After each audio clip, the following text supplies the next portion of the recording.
everyone, we are the discussant for today.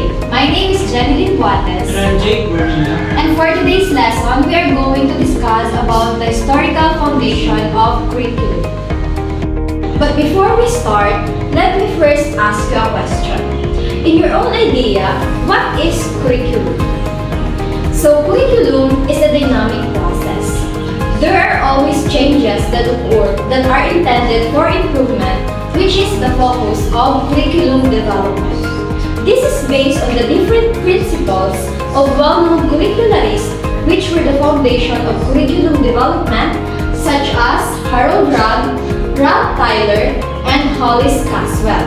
So, historical foundation of curriculum answer the question, where is curriculum development is coming from? So the first one is Harold Rugg. Harold Rugg was an American educator, curriculum theorist, and an author known for his work in progressive education. So Harold Rugg, known for his textbook, A Man and His Changing Society. His textbook was widely used for schools when 1930s and to 1940s, but it became controversial because when the early Cold War and McCarthy era, critics accused Rugg of promoting socialist ideas, leading to a decline in the use of his textbook. So his textbook encouraged students to think critically about economic and social issues, including capitalism, democracy, and wealth distribution. He also promotes progressive education by influence of John Dewey, and he believed that education should prepare students for active participation in democracy. So he was a key figure in the development of social studies curriculum in the early 20th century and advocated for integrating history, geography, and civics into unified subjects. Rugg was part of progressive education movement influenced by John Dewey. So as I said, he was influenced by John Dewey and believed education should prepare students for active participation in democracy. So his theory was based on progressive education and social reconstructionism. He believed that curriculum should be child-centered, interdisciplinary, and focus on real-world social issues. His approach emphasized developing students' critical thinking, problem-solving, and social awareness to help them become active and responsible citizens. So his creation of Man and His Changing Society, as I said, the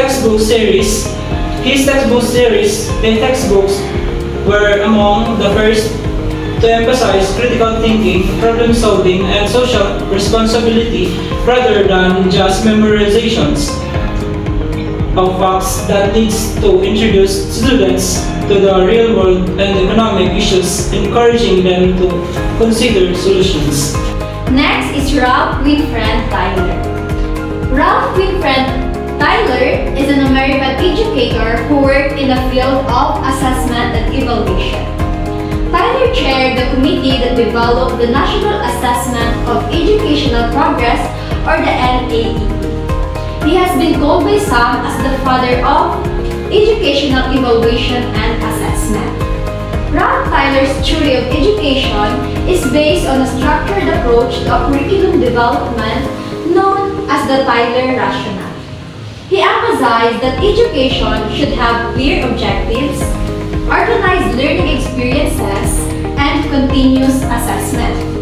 His 4-key question guide curriculum design. Number 1. What educational purposes should the school seek to attain? Number 2. What learning experiences will help achieve this purpose? Number 3. How should these experiences be effectively organized? And number 4. How can we evaluate whether these purposes are met? So his contribution is Tyler Rationale. Next is educational evaluation. Next is standardized testing and National Assessment of Educational Progress, or the NAEP. And lastly is the influence on educational policy. Here in Tyler Rationale, he develops a model for curriculum development that involves defining objectives, selecting learning experiences, organizing instruction, and evaluating outcomes.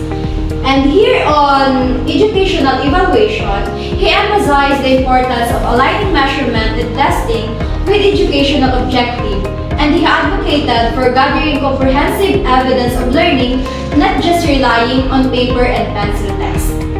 And here in standardized testing, he played a pivotal role in the development of standardized testing and evaluation methods to ensure educational outcomes.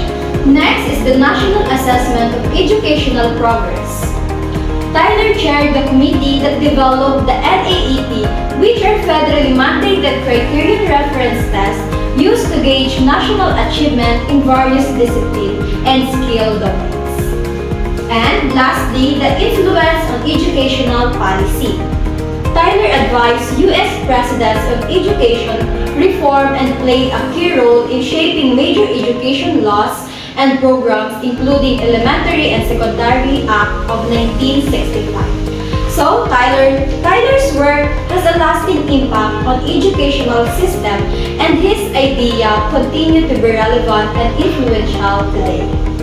So, Ralph Tyler believed that curriculum is a science and an extension of school's philosophy. It is based on student needs and interests. He also believed that curriculum is always related to instruction. Subject matter is organized in terms of knowledge, skills, and values. And lastly, he believed that it is the process to emphasize problem solving. Curriculum aims to educate generalists. And the last one is Hollis L. Caswell. Hollis L. Caswell is an American educator and curriculum expert.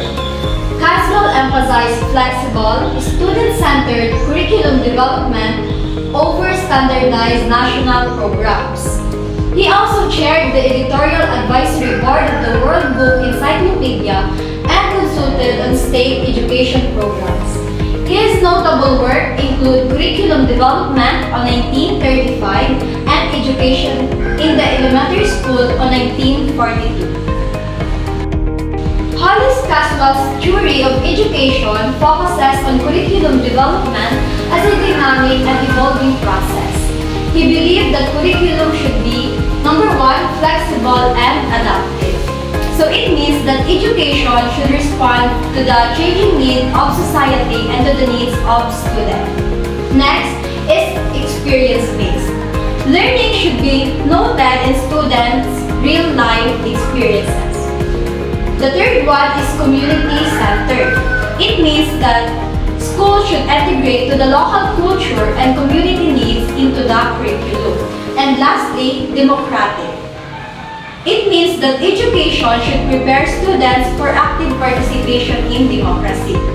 So Caswell emphasized that the curriculum is not just a rigid plan, but a living and evolving guide that should be continuously revised on student needs and societal changes. Hollis Caswell's contribution to the educational system, promoting a flexible, student-centered curriculum rather than standardized national approach. As the president of Teacher College, Columbia University on 1954 to 1962, he influenced teacher education and curriculum design across the country. He also worked as a consultant for various U.S., helping shape their curriculum policies. Additionally, he played a key role in the World Book Encyclopedia as chairman of its editorial advisory board, ensuring its educational accuracy and accessibility. His books, such as Curriculum Development on 1935, provided foundational principles for modern curriculum planning and instructional methods. Through his work, Caswell emphasized the importance of adapting education to meet the diverse needs of students. So Hollis Caswell believed that curriculum is organized around social functions of teams, organized knowledge, and learners' interest. He also believed that curriculum, instructions, and learning are interrelated. And lastly, he believed that curriculum is a set of experiences. Subject matter is developed around social functions and learners' interests. So that's all.